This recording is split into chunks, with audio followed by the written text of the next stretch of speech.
She attempts to make a tsunami sin made of her soul cover. She tries to cover up the destruction of her past until the church doors open because her stepfather was the pastor.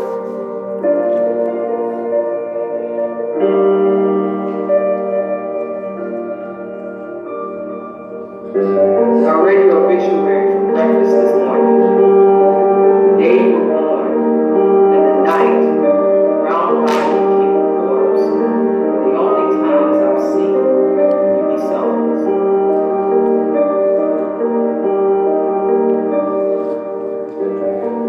Her tongue is a hungry cemetery. Her mouth is soiled, craving corpses and buried bodies alive right in her backyard.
What's up, Cleveland? I said, what's up, Cleveland? Are you blessing my favor? Has God been good to you on today? Yes. I just like being churchy even when the context don't call for it. Like if somebody called me, girl, why are you late? Girl, God is just so good. And you gotta squint, it makes it more spiritual. He's just so good. He's so worthy. They can't rebuke you because you just gave him glory. I'm happy to be here. I used to frequent Cleveland a whole lot because I got a few family members out here, so it's cool to be back or whatnot. Can I talk for a second? Is that fine with you? Can I edify? Just for a second. Just for a second. Okay. As of late, the culture has been talking a lot about the topic of identity. So it's been something I've been studying for myself so I can learn how to properly engage with the people around me. I kind of started on that track, if you will, when I was talking to a young lady I know who started her first semester at Yale, and she was saying on the first day of school, one class in particular, everyone had to stand up, share their name, and give the pronoun that they would like to be referred to as. And so one young lady in particular stood up and said, hey, my name is Katie, and I would like to be referred to as they. And so now the class, if they love and respect her, they cannot refer to her as her or she, but rather as they. I think that shows us where our culture is headed when it comes to this ambiguity about what it means to be us, what it means to be male and female in his image, which is an identity thing. I think we have to understand identity because our identities or how we view ourselves will often govern how we behave. And so it's a pretty big deal. But where do we get the framework for identity? We get it from the scriptures. We get it from Genesis 1:27 where it says, God made male and female in his image. Can I preach for 5 seconds? Is that all right? Now, for us to even enter into that text, we have to reckon with the fact that it said God made male and female. That shows us that gender isn't happenstance, that it just doesn't come about, that it actually is from a wise, good, and glorifying God. So gender is intentional. Sex is intentional by God. And so if we believe that we can maneuver ourselves in such a way where we can change who God made us to be, then we are dealing with a higher authority than we think. But it also says that God made male and female in his image and in his likeness, meaning that even our genders are connected to the glory of God. Come on. My womanness shows off God in some way that is distinctive than men. And so for me to think that this isn't a glory issue, that this isn't a worship issue, when the enemy is trying to convince, and the culture is trying to convince people that the way God made them is not good enough, I need to deal with that. But where did that start?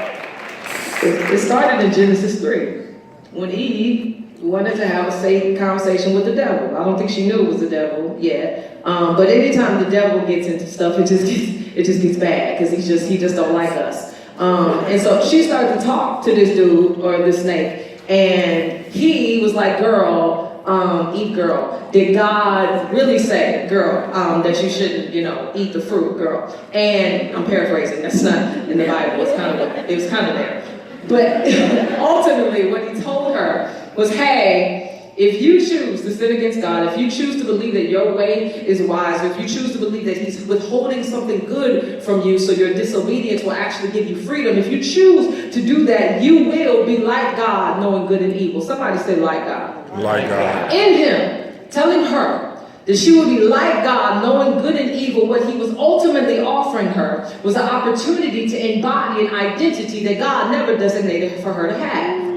I think sometimes we see like God and we think, God wants us to be like God, but what Satan, he gives half-truths. He wasn't offering her the opportunity to be like God in holiness, because if that was the case, she never would have sinned. What he was offering her was the same like God that took him from heaven, was the like God where I want to be better than, I want to be higher than, I want to get glory like him. And so that's why our identities are often idolatry, because we want to pick and choose who we are instead of submitting to the gospel.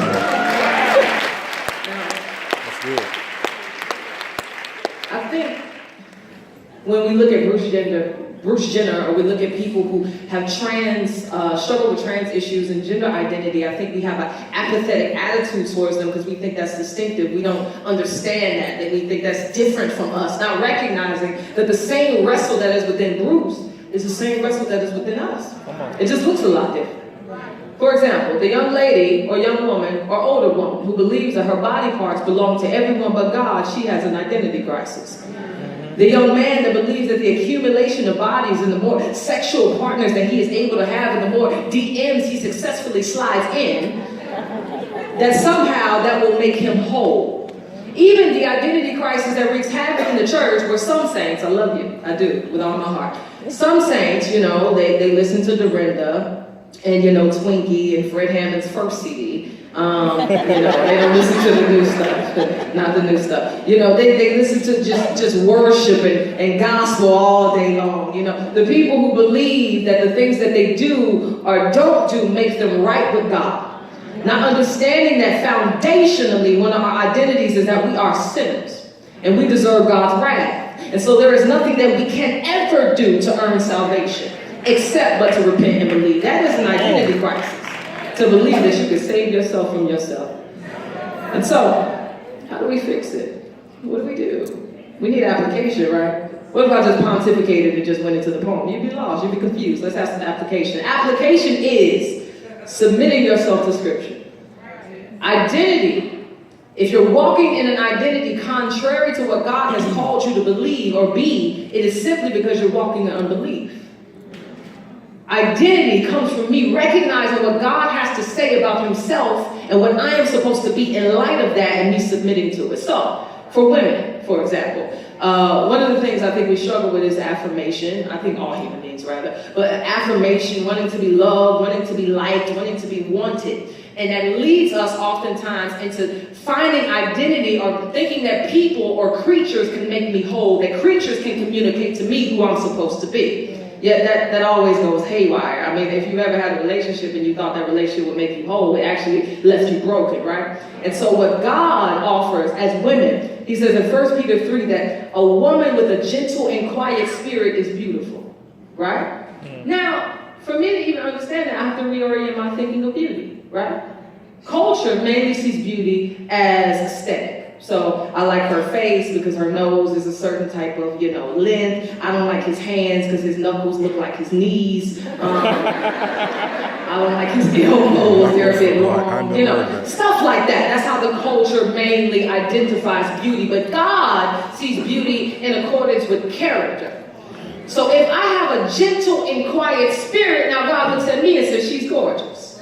So when that happened, now there's a paradigm shift in my thinking about myself, where now I see myself in light of how God sees me, so I no longer have to look for you to tell me who I'm supposed to be.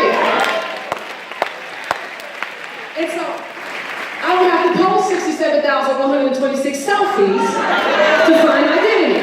Shout out to y'all that are at 65,000 right now. It's all right. God is giving you mercy. I'm kidding. Not really. Kind of, sort of. I say all that to say, as women, we need to recognize what God has called us to be so that we can have joy in our womanness. I think the culture is communicating a theology of womanhoodness that is not true. Because if my womanhood is simply limited to my anatomy, then Bruce Jenner is legitimately a woman. But if my womanhood is my anatomy and so much more, then I need to figure that out so I can walk in it and actually show the world what true womanhood intended by God is supposed to be. Because in that place is where God gets his glory. And so I wrote this poem. I know this is a poetry show, but everybody up here loves to talk. You'll see Jeanette, she gonna talk to me for a second, like 50 of them. I love you. And so I wrote this poem called What is a Woman? Because I just wanted to figure it out. I wanted to figure out what it meant to be a woman so I can give God glory in my womanness, because I don't think I'm a woman by mistake. I think there was intention behind it.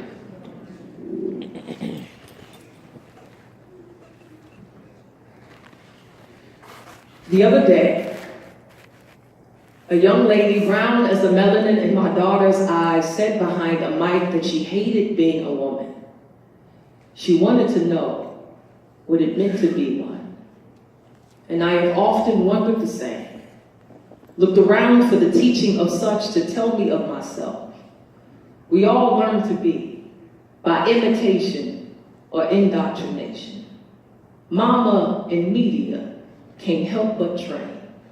Tutor us into carbon copies of themselves, so then knowing who we are or what we should be is really understanding whose costumes we wear on most days, whose skeletons we switch with when Adam took his nap.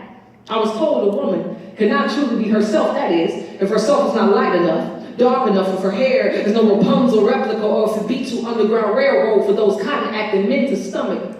I was told that my body is neither belonging of me nor its beauty innate, but that I am not gorgeous, and that's told by another woman's son to be so. When did the mouth of men whose image women are not made in begin to damage us so silently? Maybe it was when we began believing the voices that have no deity in it.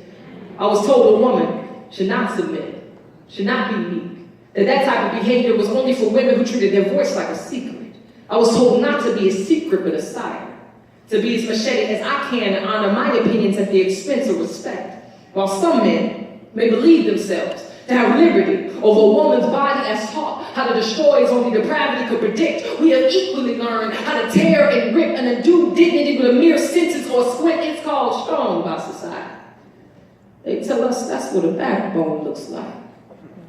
But beautiful is the spine that remembers where it came from, that lets us knowing of self not be determined by every wind of doctrine and dust, but God himself. We must unlearn the deepest understandings that compose themselves as empowerment, as freedom. Liberation has never come by way of unbelief. Eve did not attain life by finding beauty in lies, but only a naked body and a husband that forgot her first name. Women must be smarter, must be wiser, must be bent on loving truth, no matter how contradicting it is to a dying culture. I tell you, a woman is no fool unless she chooses to be. If you ask me, what is a woman? I will tell you that she is a bone made alive, with distinctions that set her apart as does the difference between a firefly and a new poem. A woman is not a man. Her calling is not a synonym of inferiority. Her distinctions are not the child of patriarchy. They come from a creative God. Did you see his fingerprints in your hips?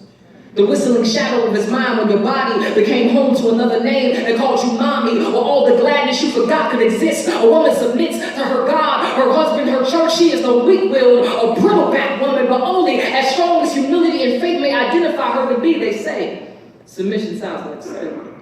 They say that sounds like something to rebel against. I say, ain't it funny how being a servant is repulsive to everyone but God, and we wonder why we can't recognize his face, if you ask me. Come on. What is a woman? I will tell you that she is a sister to all. Even those whose blood is not of the same roots, but who is still as kin as her mama's firstborn, and she treats these sisters like a winter quilt, making sure her mouth does not unstitch that which was made to keep cold hearts warm. We are made up of nurture and everything comfortable. And that is why we feel so deep, why we cry so sudden, because the emotions that make us woman don't make us unstable, but turn us refuge to the chaos where our ribs once sat. We are necessary and nuanced at best. But a woman should be nothing more or less than what God made her to be. Anything that defines our being, that does not shimmer and sing of Christ and his wisdom, is a definition destined for flame. If you ask me, what is a woman? I would simply tell you, ask the God who made her.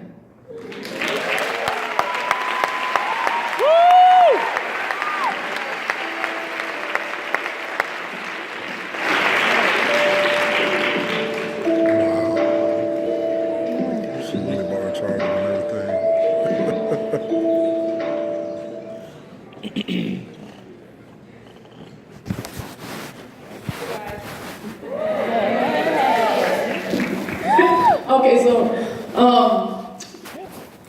I heard I was in Cleveland, and I just walked out, and it really felt like LA. So can you start the video over? Because I have mad love for Cleveland. I just don't believe that that's how the introduction is supposed to go.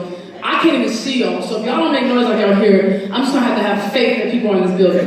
And I'm really still working on my mustard seed faith. So let's run it back and act like we are really here in the city of Cleveland. They be trying to talk stuff about Cleveland. I don't care what nobody say. I love Cleveland.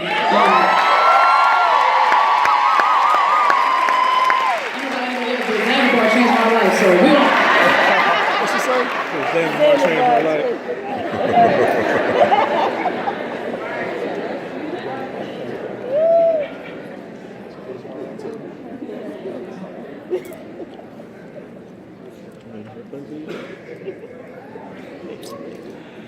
Ladies and gentlemen, please, we have a sold out show, so please, if there's an empty seat next to you, please scoot all the way in so the people who need seats can be seated. Secondly, please, no videos of tonight's event. That means no Periscope Live, no Periscoping, no Facebook Live, no Snapchatting, any other sources of video. Thank you.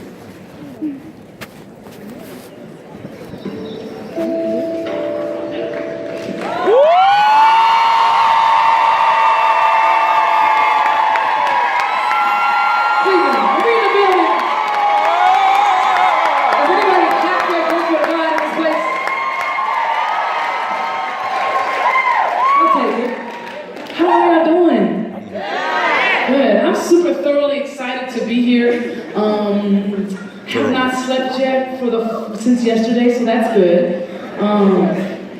Coasting on faith and fumes. Older than everybody on the tour. I have to be like everybody's auntie like twice on this tour. Like not even kidding. They're like almost my kids.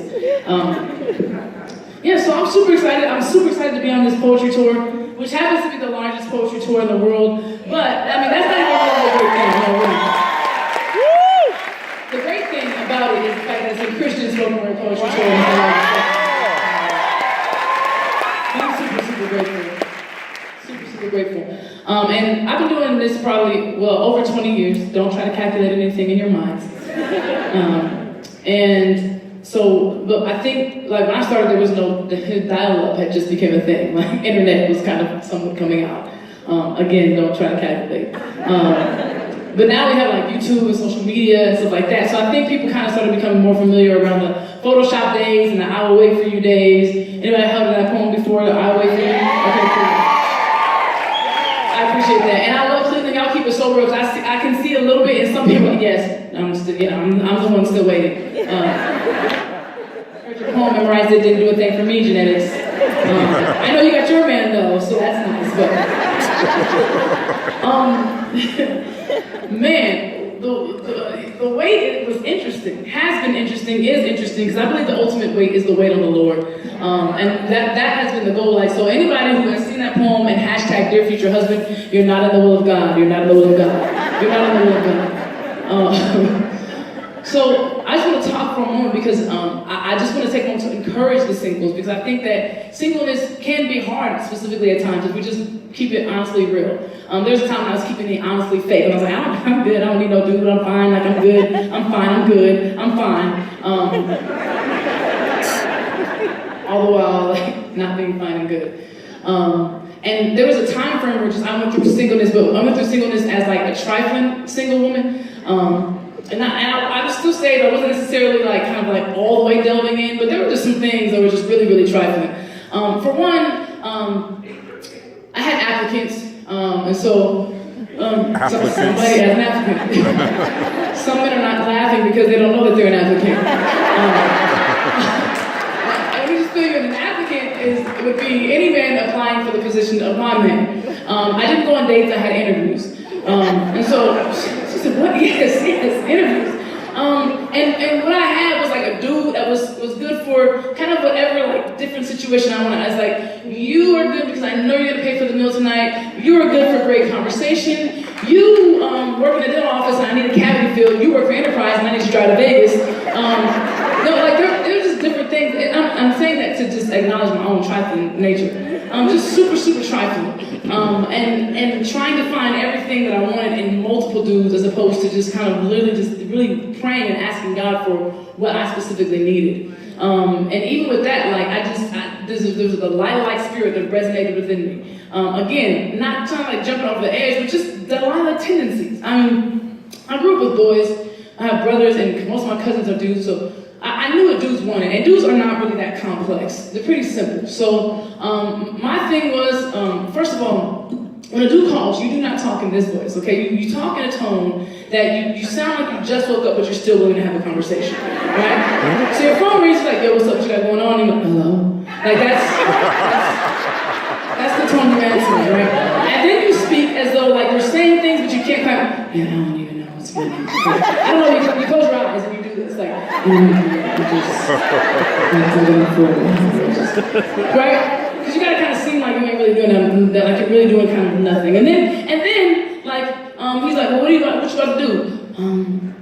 I don't really know. I was trying to decide if I was gonna get out on my PS4, my Xbox, maybe some Madden 2K17. I wasn't really sure. And you know I'm like Puerto Rican and black, so you know I make the illest nigga Rican tacos you've ever tasted in your life. Those tacos have gotten me in a lot of trouble. Some dudes still ain't left over the tacos. Hey, I know we ain't together no more, but can we please don't take the tacos away? And so just really trifling ways. But I did get to a point specifically where I was like, okay, like all this ridiculousness has to stop. And I really just want to make sure that I'm exhausting my life for the glory of God. And that really just completely looked differently because my weight changed from like the look and the waiting and looking out for a dude. Like that wasn't it anymore. Because at the end of the day, like no dude could be my end all be all. I can't put my hope and complete, I think that all my satisfaction would be met by just being with somebody who I wanted to be with. And so it was difficult because when I was young, I made a decision early, like I want to wait till I'm married to have sex. It was probably like around 9th grade, about 8th grade I was sure. And then like I went through high school and I was just like the weird chick who could really ball and who was in acting and I was just weird and I just loved Jesus. So that's the weird Jesus chick, which is cool. High school was cool. College, I think I was loving basketball too many times, so I really thought I was gonna be my dude in college. That just jacked me up. I just thought every dude was my cue, so that kind of just went out the window. So it was still, a real deal. 22, still holding on to the virginity, was like, okay, Lord, for sure. 24 is like, God, I want to represent you. This is like, yes, I'm holding out for you. 27 came, and it kind of got your girl a little bit. So I prayed a prayer, and I said, Lord, She crazy. It's your girl. I'm really trying to walk out your will. So if it should be in your holy best interest, I would highly recommend that you won't agree with this dude, because I'm trying to glorify you if you want a sister to succeed. So then the Lord taught me not to give him ultimatums, and 30 came. First of all, I'm saying 30 like, whoa. It's like, and they were still past 30 now.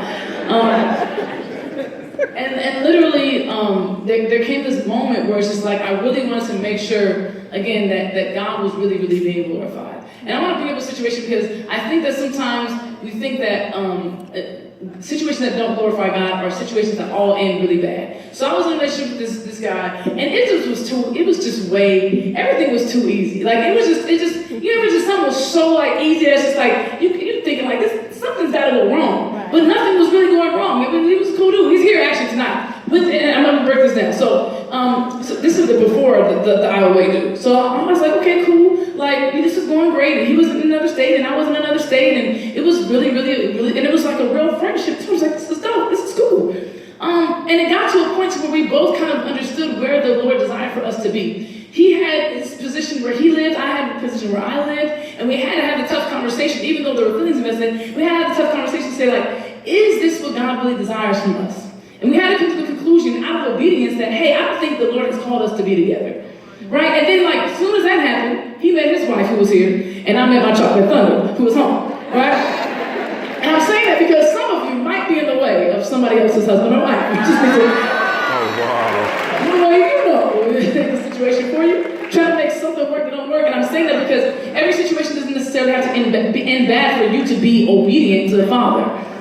And so when my husband approached me, like I prayed a specific prayer. I said, Lord, I want somebody who can lead me in the Word. I was tired of being the girl who knew more than the dudes in the relationship. And I wanted somebody who can initiate prayer. I wanted somebody who can initiate just us making sure that we're doing the right thing. I got tired of saying, like, telling dudes, like, hey, I'm waiting till I'm married to have sex. And you're like, yeah, I support you in that. Hold on, what are your convictions? Like, why are you just saying you support me in that? That doesn't work for me.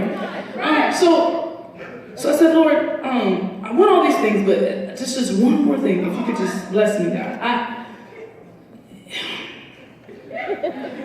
If it's at all possible, I feel like what I thoroughly need, I'm in LA, Lord. I'm not into the pink suits and flamboyant worship. If you could just bring me a sanctified thug, they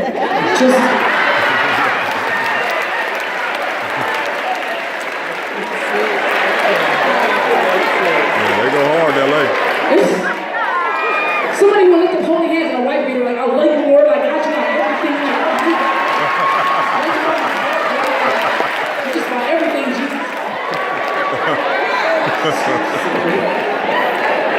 That's real. Get what you like. That's real. Sorry. So the Lord's like, I'm gonna send you exceedingly abundantly beyond all you ask or think. He sent me this dude from Jacksonville, Florida. Now, mind you, I had no clue what this dude was saying when he approached me. He's like, hey, like, for real, I feel like I go die, like, really leaving me. I'm like, excuse me, sir, I'm from the suburbs of LA, and I don't know what you're talking about. But this is, somebody asked me, like, how do you really know, and how are you for sure about this dude, and all that stuff. It was a totally different approach. When he approached me, he told me that he had been seeking God for a year and never told me, but he'd been praying about the situation for a year before he ever even approached me. Okay. So then he was like, I've also talked to those who have discipled you, who mentor you, and we've had in-depth conversations. I've looked up your interviews to see if you're actually walking out what you actually professing with your mouth. So then he had this journal with him. He's like, I've been taking notes on you for this past few years, because he feels like this is his biggest investment as far as a believer in this faith. So he's like, I've been taking notes on you, and there's really a lot of amazing, great things about you, but I've also taken notes on the ways in which you've sinned and how I can assist you with that. Nobody asked you the ways in which first of all, we don't even know each other. The ways in which I sin? Aren't you walking around here being a real believer, calling out sin, being a real Christian and whatnot?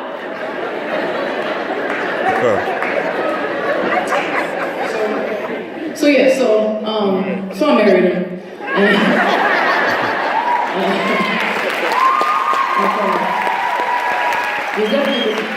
But I will say, and I'll start the poem after this really quickly.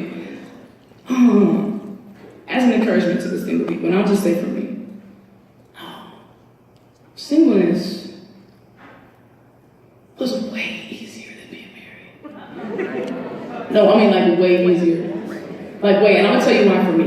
I got married at 35, okay? My husband and I, we made a commitment to one another and to the Lord that we wouldn't even kiss until our wedding day.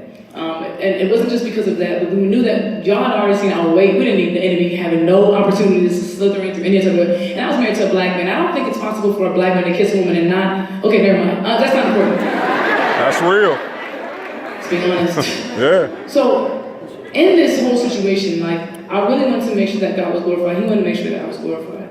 But being married was different because, I'll give you 3 examples, maybe 2. So, when I was not married and I wanted to travel, I just got on a plane and I left. I usually was gone every single weekend, and I would just go, and I would just go, and I would just go. I didn't consult with anybody. I didn't ask how you felt about where I was going. I didn't see how it works for our schedule. Like, I didn't have a conversation. And I don't really think, why is this even up for discussion? I'm ghost. And so now, like, everything that I do, I have to make decisions in consideration of making sure that it's not an individual decision, it's a collective decision. And if he says, I'm not on board with this, as a wife, my husband's not you're not gonna do this, that would have never worked. But if he's not on board with it as a submissive wife, I'm really not in a position to really want to do it at all. So that's difficult in a sense for me. Second thing, my husband uses profanity sometimes. Sometimes he uses the B word, budget. I'm just.